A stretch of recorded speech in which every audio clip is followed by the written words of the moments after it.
नमस्कार दोस्तों। 3 मई को हुई नीट के एग्जाम फिर से दोबारा होने वाली है। 3 मई की नीट के एग्जाम रद्द हो चुकी है। जितने भी बच्चों ने एग्जाम दी है उनकी एग्जाम रद्द हो चुकी है। अब एग्जाम दोबारा से लगेगी। क्या दोबारा से लगने वाले एग्जाम के भी ये भरोसा एनटीए में देता है कि पेपर लीक नहीं होगा? क्या हम विश्वास करें कि अब दोबारा पेपर लीक नहीं होगा? क्योंकि यही हरकत 2024 में हुई थी। एनटीए ने बोला था कि अब कभी कुछ नहीं होगा, लेकिन फिर से पेपर लीक। और यहाँ तक कि छोड़ो, आप एनटीए ने जब एग्जाम हुई से 2 दिन पहले नोटिस निकाला कि अब की बार एग्जाम होगा वो पूरी सिक्योरिटी के साथ होगा, कहीं पेपर लीक नहीं होगा। आप ये ना समझिए 10th 12th का कोई एग्जाम होने वाली है, पेपर लीक हो जाएगा, आपको पहले पेपर मिल जाएगा। ये सब एनटीए की नोटिफिकेशन में देखने को मिला था। लेकिन हुआ क्या? Paper leak. 50 सेंटर थे जहाँ पे 37 सेंटर में गेस्ट पेपर पहले पहुंच हुआ था। लगभग 120 क्वेश्चन मिल चुके थे जो सभी बच्चों के पास पहुंच चुके थे।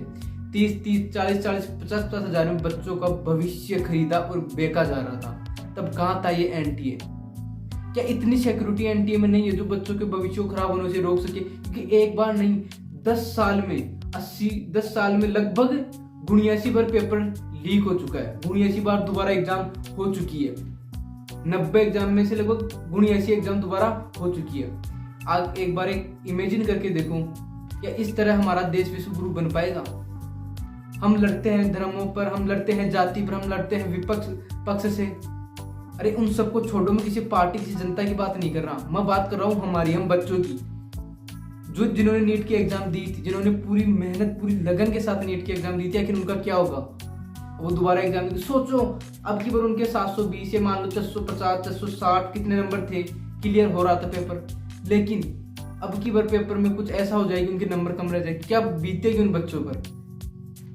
चलो मानता हूँ कई बच्चे ऐसे हैं जो परिपूर्ण है, उनके घर वाले परिपूर्ण है, जिनके पास ठीक पैसा है, वो अपने बच्चों को पैसा लगाकर आगे पढ़ा सकते हैं। लेकिन कुछ घर वाले ऐसे हैं ना, मैं जानता हूँ मेरे गांव में बहुत से घर वाले ऐसे हैं।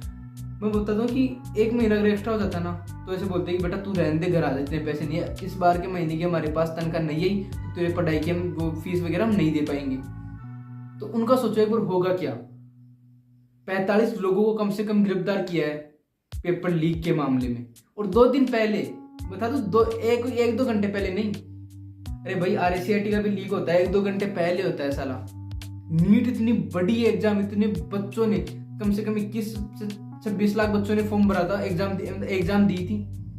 तो बस 26 लाख बच्चों का भविष्य अब 2 दिन पहले बांट रहे हो 30 5 10 हजार में। हाँ, मैं एनटीए को ही बोल रहा हूँ कि आप बांट रहे हो बच्चों को, क्योंकि वहीं का कोई अधिकारी होगा जिन्होंने पेपर लीक किया होगा। हमने अब हमारे पास अगर 30,000 में पेपर आएगा, हम क्यों नहीं खरीदेंगे? हम भी खरीद लेंगे। सबको दिखता है कि यार 30,000 में क्या होगा, यार इतने दिन पैसे लगा लिए, 30,000 और लगा देते। मिडिल क्लास में खरीदो। बच्चों की गलती नहीं है जो पेपर खरीदा, उनको दिमाग प्रेशर इतना रहता है कि भाई 30,000 में ना पेपर आ जाएगा, वो हो जाएगा, तो वो क्यों नहीं खरीदेंगे। लगभग 120 क्वेश्चन मिले हैं गैस पेपर में। बोलते हैं गैस पेपर हमने तो बस ऐसे बनाया था, इतने तो कोई पागल है नहीं। तो आज नोटिफिकेशन आया था लगभग 12:30 बजे से कि अब नीट की एग्जाम दोबारा होगी। तो क्या फिर से जो एग्जाम होगी उसमें कोई खराबी, उसमें कोई लापरवाही नजर नहीं आएगी? हाँ या फिर ना? सबसे पहले मैं आपको बताना चाहता हूँ एक बात और, कि ये मामला अब सीबीआई के हाथ तो पहुंच चुका है। लगभग 45 को गिरफ्तार कर लिया। अभी और भी जांच पड़ताल हो रही है कि इसके पीछे आखिर मेन आदमी कौन था, उसकी साजिश क्या थी, वो चाहता क्या था, सब कुछ सामने आने वाला है धीरे धीरे करके। लेकिन सबसे मुख्य मुद्दा, एसएससी की exam paper leak, steno, CHSL, CGL, तो सब में पेपर लीक। नीट का पेपर हर बार लीक, मतलब अब तो हर बार लीक हो रहा है। पता चल जाता है तो हो जाता है कि लीक हुआ है, कभी कभी नहीं भी पता चलता है, पर पेपर बढ़ते हैं फिर भी। उस टाइम क्या, जो अलग पांडे हैं पीडब्ल्यू के, उन्होंने बोला कि 2 दिन पहले बच्चों ने मुझे बोल रहा था कि बच्चे बोल रहे थे कि सर 30,000 में पेपर आ रहा है, 25,000 में पेपर आ रहा है। तो हर बार मतलब अफवाह उड़ती है कि हाँ चलो उसने बोल दिया कि पैसे कमाने के चक्कर में। अब की बार राजस्थान में तो इतना हर एक बच्चे के पास पेपर पहुंचे 30 से 25,000 में। अब सोचो वो बच्चा तो अपने घर वालों को मना के कैसे भी समझा बुझा के 30,000 रुपये दिया था, उसके भी 30,000 रुपये खराब, फ्यूचर खराब। और जिन्होंने एग्जाम मेहनत और पूरी लगन से दी थी उनका भी फ्यूचर खराब। तो दोस्तों मैं आपसे अब ये कहना चाहता हूँ, एक बड़े भाई एक छोटे भाई होने के तौर पर, कि आप अब ये ना सोचिए कि यार पेपर लीक हो गया मुझसे, नहीं। अब आप ये सोचिए कि अगर आप पिछली बार कमाए थे ना, इस बार उससे भी ज्यादा नंबर लाऊंगा। ये ना सोचे कि यार अभी उसके तो नहीं होते, कहीं उसका हो जाए मेरा रह जाए। नहीं, तेरा होता तो तेरा होगा यार, 100% होगा, कोई तुझे रोकने वाला नहीं है।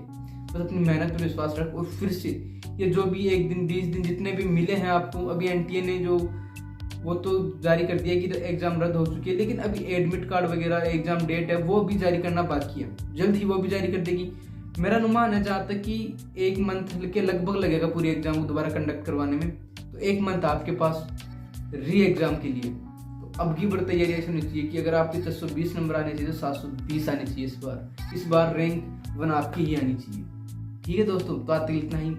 जय हिंद, जय भारत, खुश रहिए, मस्त रहिए, देखते रहिए हमारे चैनल द मैन रूट को। और उस वीडियो अपने यार प्यार दोस्त सबके पास शेयर करिए ताकि उनको पता चले और सरकार तक ये वीडियो पहुंचना चाहिए कि कितनी लापरवाही हो रही है, कितने बच्चों का फ्यूचर खराब कर रही है सरकार। धन्यवाद।